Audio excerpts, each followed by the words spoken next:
അപ്പോൾ ഇത് വലിയൊരു കാര്യമാണ് അല്ലെ? എല്ലാ വീടുകളിലും ഈ മാലിന്യം ഉറവിടങ്ങളിൽ തന്നെ സംസ്കരിക്കാനുള്ള ഏർപ്പാട്, എനിക്ക് അതൊക്കെ അങ്ങനെയുള്ള പദ്ധതിയായിട്ടൊക്കെ കോർപ്പറേഷൻ മുന്നോട്ട് പോവുകയാണ്. ഹലോ നമസ്കാരം. ഹലോ നമസ്കാരം. പേരെന്താണ്?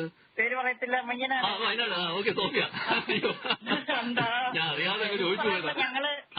അപ്പൊ നമ്മുടെ ഇന്നത്തെ വിഷയം എന്ന് പറഞ്ഞാൽ മാലിന്യമാണ്. മാലിന്യം ഞങ്ങൾ കായൽവേരത്താ താമസിച്ചത്, കടവൂര്. അവിടെ ഇത് അതൊരു വലിയ പ്രശ്നമല്ലേ? കായലില് മാലിന്യം കൊണ്ട് തള്ളുക ഇപ്പോഴും അല്ലേ? കായലിന്റെ അവസ്ഥ വളരെ പരിതാപകരമാണ്. ഫുഡ് വേസ്റ്റ് പല പല കാര്യങ്ങളും കൊണ്ട് തള്ളുക. ഞാൻ പറഞ്ഞല്ലോ സാറേ, ചേട്ടാ എനിക്ക് കാഴ്ചക്കുറവുണ്ട്. അപ്പൊ ഈ പിള്ളേരായാലും ഞങ്ങളായാലും പലവരും കണ്ട് പറയുന്നുണ്ട്, ഈ കായലിൽ കൊണ്ടുവന്ന് ഈ പാതിരാത്രി ഈ 10 മണിക്ക് ശേഷമാണ് ഈ ഡ്യൂട്ടി തുടങ്ങുന്നത്. സ്കൂട്ടറിൽ വന്ന് ബൈക്കിൽ വന്ന് ഡ്യൂട്ടി അപ്പോഴാണ് ഈ ആളുകൾക്ക് തുടങ്ങുന്നത്. ചെറിയല് വളരെ രാത്രി കൊണ്ടുവന്ന് പാലത്തിന്റെ മേളിൽ നിന്ന്, കടൂർ പാലത്തിന്റെ മേളിൽ നിന്നോ അല്ലെങ്കിൽ അതല്ല സാറേ. ഇല്ല ചേട്ടാ, ബോണി ചേട്ടാ, ഞാൻ സാറിന് വിളിക്കാം. ബോണി ചേട്ടാ, സംഭവം അതല്ല, പാലത്തിന്റെ മേളിൽ കൂടെ അല്ല. ഞങ്ങള് റാവീസ് ഹോട്ടലിനെ കുറച്ച് ഇപ്പുറമായിരുന്നു. അപ്പം നമ്മുടെ ആ ഹോൾസെയിൽസ് ഹോട്ടലിന്റെ നേരെ ഒരു കുറുക്ക് വഴിയിൽ അങ്ങ് കായലിന്റെ സൈഡിലെത്തും. കായലിന്റെ അടുത്തുള്ള റോഡുണ്ട്. അപ്പൊ അവിടെയാണ് ഞങ്ങള് കായലിന്റെ അടുത്ത വാടകയ്ക്ക് താമസിച്ചത്. അപ്പം ഇവിടെ പോകണ്ട, പാലത്തിന്റെ മേളിൽ പോകണ്ട. ഇപ്പുറത്തെ റോഡിൽ കൂടെ ഹോൾസെയിൽസിന്റെ നേരെ കാണുന്ന കുറുക്ക് റോഡിൽ കൂടെ ഈ വള്ളക്കടവിൽ കൂടെ ഈ റാവീസ് ഹോട്ടലിന്റെ അടുത്ത് എല്ലാം കായലിൽ കൂടെ, എന്നുവെച്ചാൽ കായലിന്റെ സൈഡിൽ കൂടെ റോഡിൽ കൂടെ. അപ്പം നമ്മൾ ആ മേളിൽ നിന്ന് നമ്മൾ നോക്കുമ്പോഴും നല്ല മിടുക്കന്മാരാ. പാതിരാത്രി അനങ്ങാതെ വന്ന് ബൈക്കിൽ വന്ന് ഒന്നും അറിയാത്ത പോലെ കാറ്റ് പോലെ നമുക്ക് നിന്നിട്ട് അവിടെ ഇട്ടിട്ടങ്ങ് പോകും. വളരെ എക്സിക്യൂട്ടീവ് സ്റ്റൈലൊക്കെ വരുന്നവരാണല്ലേ? കൂടുതലും ഉടുപ്പൊക്കെ ഇട്ടല്ലേ? അപ്പൊ നമ്മൾ വിചാരിക്കുന്ന എന്തുവാ വല്ല അപ്പുറത്തെ ആൾക്കാരോ അല്ലെങ്കിൽ പാർട്ടിക്കാരോ അല്ല എന്ത്, നമ്മള് ശ്രദ്ധിക്കത്തില്ലല്ലോ ഇങ്ങനെ പോകും. നമ്മൾ ഇരുട്ടത്ത് ഇങ്ങനെ നിഴല് പോകുന്നേ നമ്മൾ കാണുന്നുള്ളൂ. പിന്നെ അത് മാത്രമല്ല, ഈ പഴയറ്റൻകുഴി സൈഡ് ഉണ്ടല്ലോ, അവിടെ ഒരു സ്കൂളുണ്ട്, വിമലാർ school, I C S school. അവിടെ കാഴ്ചക്കുറവിന് മുമ്പേ അവിടെ പഠിപ്പിച്ചതാ സ്പെഷ്യൽ സ്കൂളില്. അപ്പൊ ഞാൻ അവിടെ വഴി പോകുമ്പോഴത്തേക്കും സത്യം പറഞ്ഞ നമ്മളെ വെപ്രാളത്തിലായിരിക്കും ക്ലാസ്സിൽ കയറാൻ ചെല്ലുന്നത്. അപ്പൊ ആ വഴിയില് ഇങ്ങനെ ചാക്കിൽ കൊണ്ടിട്ടേക്കും. അപ്പത്തെ നമ്മള് ഓടി വരുമ്പോ നമ്മൾ സൈഡിൽ ഒന്നാമത് എനിക്ക് കാഴ്ചക്കുറവാണെന്നും അപ്പൊ ഓടി വന്ന് നമ്മൾ കയറി ചവിട്ടുമ്പോ മിക്കവാറും എന്റെ കാലിൽ ഇറച്ചിയുടെ ചോരയും കാര്യങ്ങളെല്ലാം ഇത് നമുക്ക് റോഡിൽ കൂടെ സൈഡിൽ കൂടെ സൈഡില് മിടുക്കന്മാരെ കെട്ടി അവിടെ വെക്കത്തുള്ളൂ. പിന്നെ പട്ടികൾ കടിച്ച് തുപ്പുമ്പോ നമ്മളെല്ലാം ഓടി വെപ്രാളത്തിൽ ബസ് ഇറങ്ങി ഓടി സ്കൂളിൽ കയറാനുള്ള ദുരിതം നമ്മൾ കയറി ചവിട്ടി തേച്ച് ഒരു ദിവസം എന്റെ കാല് മൊത്തം വിട്ടു. അപ്പൊ ഞാൻ മനസ്സിലായിരിച്ചത് അത് മാത്രം മേവറം വരുമ്പോ ആരും മൂക്കി കൈ വെക്കുന്ന ഞാൻ കണ്ടിട്ടില്ല. ഞാൻ ഇപ്പൊ ആലോചിക്കുക എന്തിനു ഇവരിങ്ങനെ വേസ്റ്റ് കൊണ്ട് കളയുന്നത്.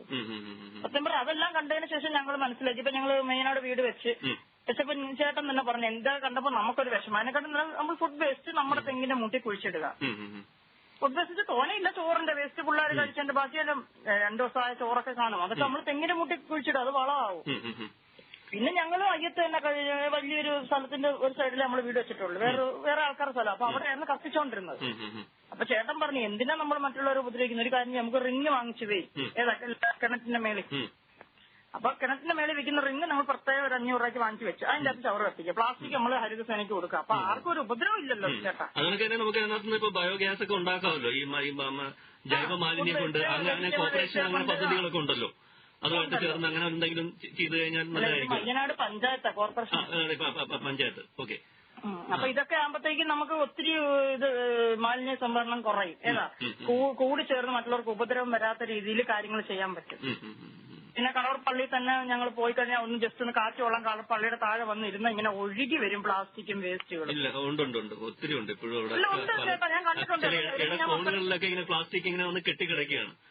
അങ്ങനെ ഒഴുകി വരുന്നതാണ്. അപ്പം ഞാനാദ്യം എനിക്ക് കാഴ്ചക്കുറവ്, ഞാൻ ഒരിക്കലും പ്രാവ് അങ്ങോട്ട് ഒഴുകി. അപ്പൊ എന്റെ മോള് പറഞ്ഞ ഒരു ദിവസം നമുക്ക് വള്ളത്തിൽ പോകുന്ന വള്ളത്തിൽ കയറി നമ്മൾ വള്ളത്തിൽ ഇരിക്കുമ്പോ കൈയിട്ട് കളിക്കല്ല, എന്താ പറയുന്നത്, കളിക്കാൻ പോലും പറ്റില്ല, അത്രയ്ക്കും വേസ്റ്റ് അതിന്റെ അത് കായലിന്റെ അകത്ത്.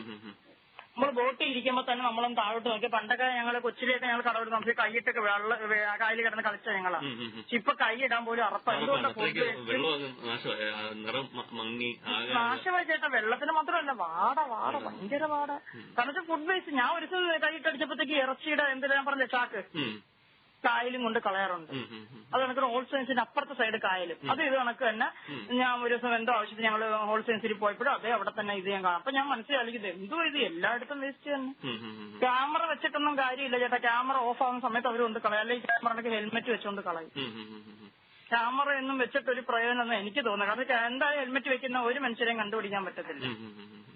അത് എവിടെ ഇപ്പൊ വയനാട് റോഡിൽ തന്നെ ഞങ്ങൾ വയനാട് ജംഗ്ഷനിൽ ഇറങ്ങി ഹൈസ്കൂളിന്റെ അടുത്താ വീട്. ഹൈസ്കൂളിന്റെ അകത്തോട്ട് വരുമ്പോ ഇവിടെയും കൊണ്ട് ചാക്കിൽ കുറെ പേര് കൊണ്ടിടുന്നു. അപ്പൊ എവിടെ ചെന്നാലും വേസ്റ്റുകൾ കൊണ്ടിടാനുള്ള സ്ഥലം ആൾക്കാർ കണ്ടെത്തി 2 ദിവസം മുമ്പേ വന്ന് കണ്ടെത്തി വെച്ചിട്ട് കൊണ്ട് കളയില്ല ജോലി. എത്ര പറഞ്ഞാലും ആരും ചെയ്യത്തില്ല ചേട്ടാ. അത് അങ്ങനെ ആയി പോയി.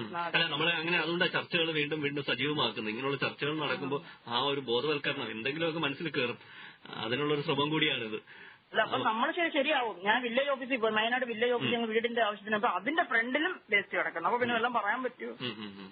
അപ്പൊ പറഞ്ഞു എല്ലാരും എന്താ പറഞ്ഞാലും ചെയ്യേണ്ടവര് വീണ്ടും ചെയ്യും ചേട്ടാ, ഇരുട്ടത്തായാലും. വില്ലേജ് ഓഫീസിന്റെ മുന്നിലല്ലേ വയനാട് വില്ലേജ് ഓഫീസിൽ ഞാൻ ദിവസത്തിൽ പോയപ്പോഴത്തേക്കും അവിടെ കിടക്കുന്ന സൈഡില്. അപ്പൊ എന്റെ മോള് പറഞ്ഞു അമ്മ ചവിട്ടല്ലേ വേസ്റ്റാണ്.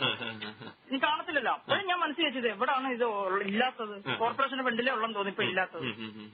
പക്ഷെ എല്ലായിടത്തും ഫുഡ് വേസ്റ്റുകൾ ഞാൻ ഇപ്പോൾ അറിയാതെ ഔട്ടെന്ന് തോന്നുന്നു. അതിന്റെ ഒരു ഏറ്റവും വലിയ ആവശ്യം എന്ന് പറഞ്ഞാൽ എല്ലാ വീടുകളിലും ഈ മാലിന്യം ഉറവിടങ്ങളിൽ തന്നെ സംസ്കരിക്കാനുള്ള ഒരു ഏർപ്പാടുണ്ടാക്കണം.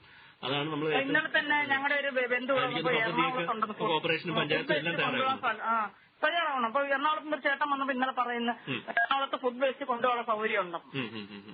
ഫുഡ് വേസ്റ്റ് പ്രത്യേകം എടുക്കും, പ്ലാസ്റ്റിക് പ്രത്യേകം എടുക്കും, പിന്നെ ചെരുപ്പ് കുപ്പിച്ചിൽ അങ്ങനെയുള്ള പ്രത്യേക ആഴ്ച 3 ദിവസം വരെ 100 രൂപ കൊടുക്കണം.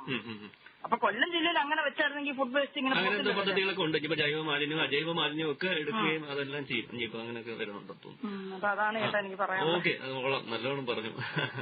വളരെ ദീർഘമായിട്ട് സംസാരിക്കുകയും ചെയ്തു. കൊള്ളാം. Okay, thank you.